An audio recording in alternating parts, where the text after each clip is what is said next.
Well, I got to search for some Father's Day humor. And what I found were some quotes from some well-known people, just their thoughts about Father's Day. So I thought I'd share that with you this morning. From John Kinnear, he said, "Sometimes I am amazed that my wife and I created two human beings from scratch, yet struggle to assemble the most basic of IKEA cabinets." And from Irma Bombeck, "We wondered why when a child laughed, he belonged to Daddy, and when he had a sagging diaper that smelled like a landfill, he wants his mother."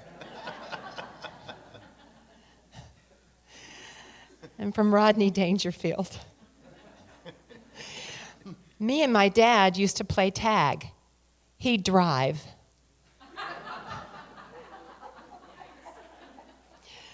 That's Rodney Dangerfield. And from Jimmy Fallon, "Father's Day is important because besides being the day on which we honor Dad, it's the one day of the year that Brookstone does any business." And last but not least, by Rita Rudner, "I gave my father $100 for Father's Day and said, 'Buy yourself something that will make your life easier.' So we went out and bought a present for my mother."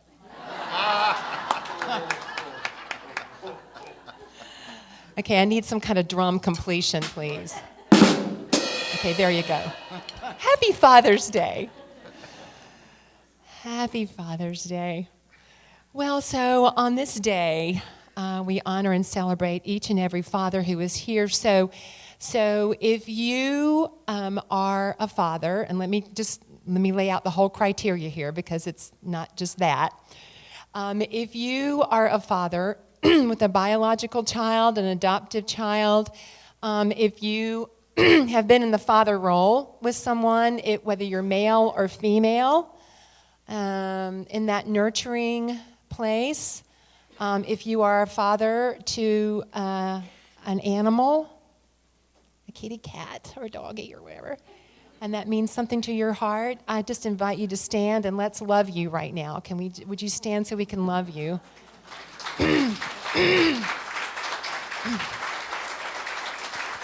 Thank you.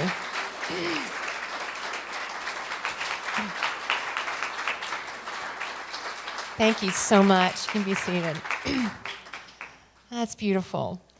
So today we are honoring you and we are honoring your spirit. And what came to me, as you've already heard in the meditation, just some qualities of our divine nature that speak to me of the father role. And please don't hear, it's not really gender casting or that kind of thing. It's just aspects of our divinity that we all have. And when I think of fathers, when I think of that role, I think of a pillar of love that expresses in their strength and their courage and their wisdom. And so I just wanted to just share some thoughts with you this morning about that and just share some stories that to me are examples of those qualities. So strength, metaphysically, is one of the 12 powers. And it's a divine energy that expresses as freedom from weakness by demonstrating a stability of character. The ability to stand steadfast in our divine nature instead of allowing feelings of separation from the truth of ourselves.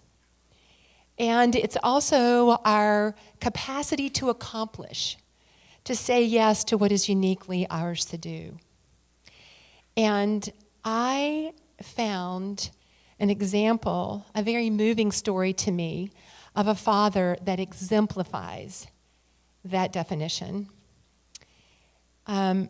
Actually, Keith, would you go ahead and just put the picture up, because I want you to see this, and you might have seen. This is Team Hoyt.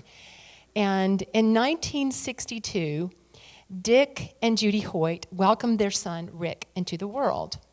And because of complications with his birth, Rick was officially diagnosed with this as a spastic quadriplegic with cerebral palsy.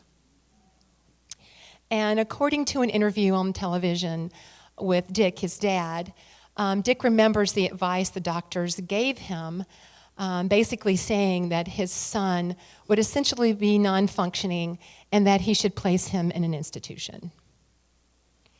And Dick Hoyt said, "No way." Instead, Rick was brought home with the intention of giving him a full and rich life, and apparently they were a very active family. Swimming and sledding and street hockey were part of their daily lives. And what Dick would know is that Rick would be included in all of these activities. And Dick noticed that his son would light up whenever the two of them were active together. When Rick turned 12, thanks to a custom speech device, he began communicating with his father, finally able to tell his father what he suspected all along, that Rick just loved being with his dad. So in 1977, Rick heard about a 5-mile road race that was to benefit a lacrosse player who had recently become paralyzed. And he told his father he wanted to participate. And it wasn't the race or the running he would never be able to do that inspired this desire. It was Rick's compassionate heart and his desire to help others that really motivated him. But there was one little problem, though. Dick, the dad, was not a runner. And he may not have been a runner, but he was a dedicated father, and his son's request was all the motivation he needed. So he agreed to take on running and to push his son's wheelchair the full 5 miles. Okay, so what happened, they completed that race. 37 years later, they were still doing this. Because after that race, Rick typed out on his computer, "Dad, when I'm running, it feels like my disability disappears." And so that's all Dick needed to hear. So he immediately started giving his time and energy so that he could be able to be able-bodied to carry his son with him, to push his son actually along on these races. So over the next 3.5 decades, the pair set, achieved, and surpassed not only their own goals, but also everyone's expectations of a father, carrying, towing, and pushing his wheel-bound adult son. And their accomplishments include over 1,000 races completed, included marathons, duathlons, and triathlons, 6 of them being Ironman competitions. Dick and Rick also biked and ran across the U.S. in 1992, completing in 45 days a full 3,735 miles. So in 2013, after decades of competition, the sport had physically taken its toll on Team Hoyt. Dick was 73 and Rick was 52, and so they decided to make the 2013 Boston Marathon their swan song. However, the terrorist bombing at the finish line cut that race short. After being stopped at the 23-mile mark, the father-son duo could not finish. But the beautiful story couldn't end there, so they decided that the 2014 Boston Marathon would be their grand finale, and they ran to honor the people who were killed and wounded the year before. So, folks, this continued for 37 years, and what they proved was what can be accomplished from love and strength. And they also have a Hoyt Foundation, and check out their website, but it just was so inspiring to me that this father's love surpassed any challenge that it took for him. Because I can only imagine that those of us that are not a runner, that would be an opportunity to claim and know strength. So just wanted to share that story with you. So thank you for listening. So the next aspect is courage. Courage is a spiritual quality that enables us to stay centered in the truth of what we are in the midst of challenges or feeling uncertain of what's to unfold. In the midst of fear, we can be courageous. And I don't have a father story to share with you. I have a story from this past week at the beach. So many of you know that I placed a bid on one of our dear congregants' oceanfront condo in our auction. And much to my surprise, I won it. I know.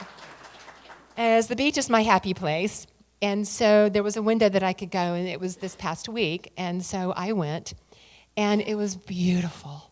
It was so beautiful. It was on the 15th floor, oceanfront. It was just amazing.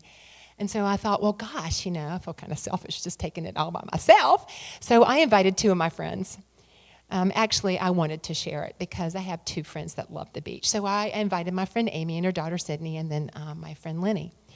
And so Amy and Sydney and I were on the beach one day. And what we noticed, from the very beginning, is that they have lifeguards on the beach at Ocean City, stationed every, I don't know how many yards there are apart, but they can see each other, and they're constantly doing their little hand, their flag things, and they're very dedicated. And one day, we were on the beach just having fun, playing in the sand, when all of a sudden, I see the lifeguard that's right in front of us take off like a bullet of lightning. I've never seen anyone run so fast, maybe in the Olympics, and we look out, and there was a young man that was drowning. His arms were flailing, and he'd gone out too far, and they had warned us about riptides in this part of the beach. And we watched, just stunned, as this lifeguard went into mode. And he took off that life stand. He had his bright orange flotation device. He somehow signaled to the lifeguard to the left to come. That lifeguard runs down, holds up the flotation device to indicate where all this was happening and if he needed to be assistance. It was just the most amazing thing to watch. And of course, we were holding prayer. We were just holding, the whole situation. He pulls the young man in, who was much larger than he. And he did not have to do CPR, but the young man was obviously very shaken, and his family was just beside themselves. And so we watched, and everybody just sat on the beach just kind of stunned. And so it happened. The lifeguard climbs back up, does some hand motions, says all clear, and just sits back down. Like, I was done. And Amy and I are just, and Amy's like, we're just like, that was amazing. That was just amazing. What courage. The young man couldn't have been over 19 years old. And so I just felt it was mine to do to go up and talk to him. And I went up and I just said, I just want to thank you on behalf of all of us. That was amazing. And he said, ma'am, I'm just here to make sure everybody's okay and safe. I'm just doing my job. He goes, but thank you for thanking me. It just touched my heart. Courage.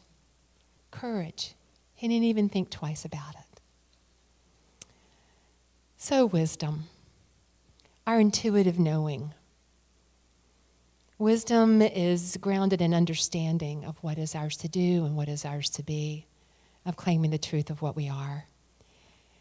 And, I'm looking at a room full of people that have had life experiences. Our life experiences teach us, don't they?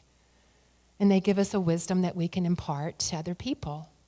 And that's typically often what we think of as fathers or moms, our teachers, people that see our greatness. And sometimes that wisdom is received.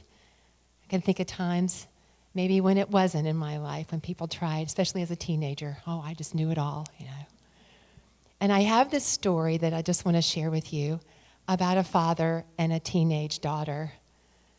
So this teenage daughter was complaining to her father about her life and how hard things were for her.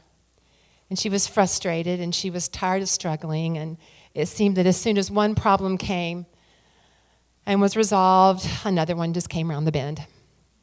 So her father, who happened to be a chef, wanted very much to help his daughter, and even though she was resistant, he took a chance and asked her to come with him to the kitchen.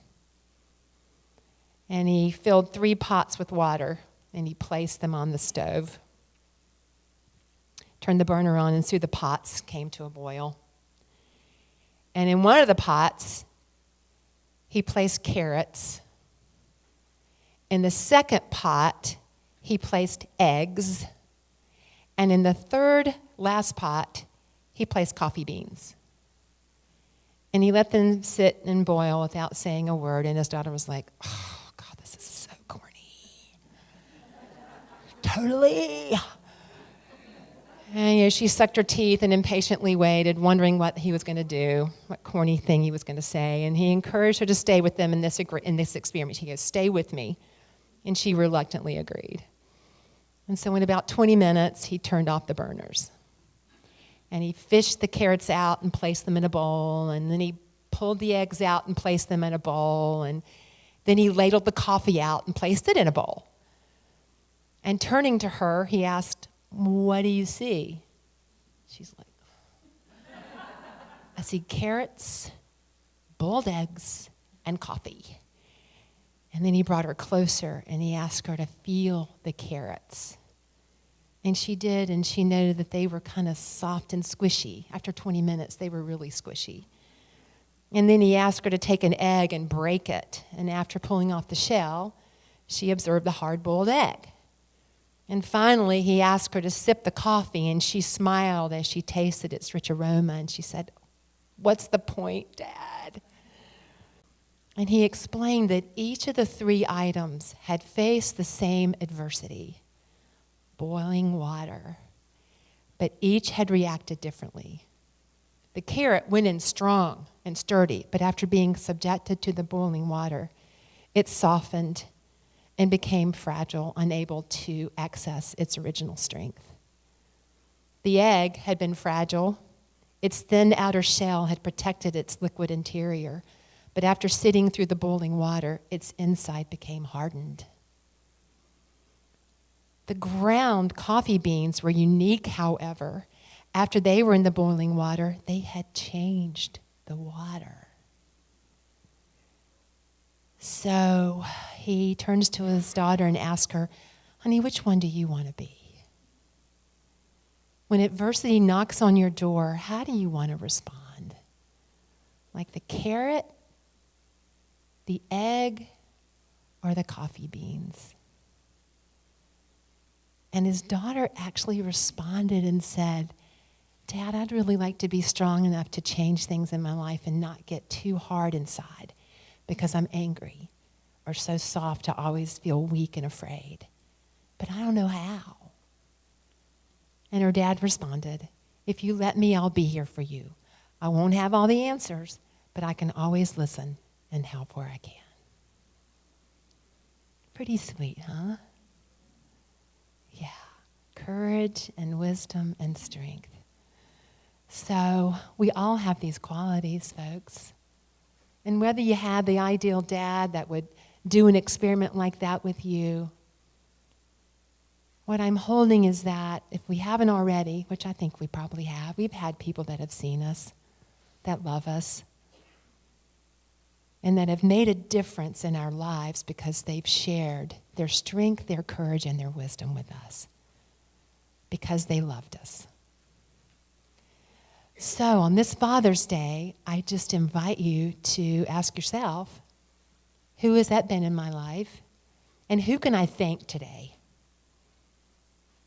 And who might be calling for that in my life? Who can I share my love through expressing my strength, courage, and wisdom? Because you have those qualities too. Let's just take that with us on this Father's Day. Thank you for being here. Thank you to all the fathers in the room that stand for love in our world. So let's affirm. Oh, before we do that, let's see a slideshow that Zaina has put together of the dear ones that you have given us. And then after that, we'll affirm. So let's just open our hearts and see the slideshow.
to more than I can be.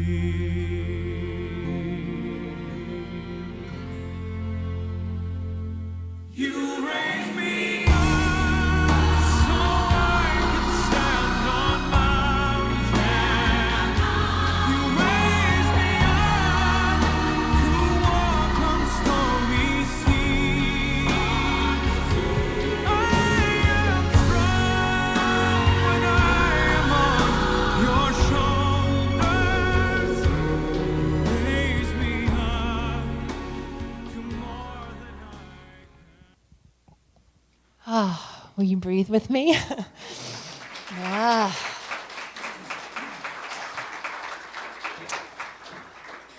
Thank you so much for submitting your pictures of these beautiful souls. So let's affirm together and appreciate those who have nurtured me with their love, strength, wisdom, and courage.